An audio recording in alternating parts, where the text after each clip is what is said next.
Polycystic ovarian ডিজিজে ভুগছেন। জানতে চাইছেন আপনার কি বাচ্চা হওয়া সম্ভব না সম্ভব নয়। এই প্রশ্নের সম্মুখীন আমি অনেক হয়ে থাকি। চলুন দেখে নেওয়া যাক কিভাবে পিসিওডি সমস্যায় প্রবলেম করে।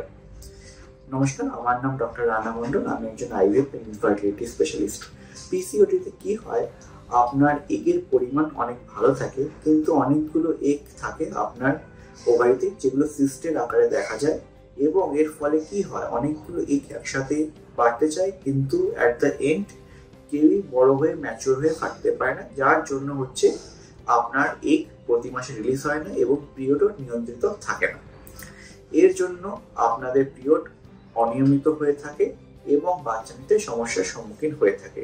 মনে রাখবেন, পিসিওডি হলে বাচ্চা নিতে টাইম লাগে, কিন্তু বাচ্চা নিতে অসুবিধা হয় না। অর্থাৎ পিসিওডি মানে আইভিএফ এর প্রয়োজন একদমই নয়। নর্মাল ওষুধপত্র দিয়েই আমরা ওভুলেশনটাকে রেগুলারাইজ করে বাচ্চা নিতে পারি।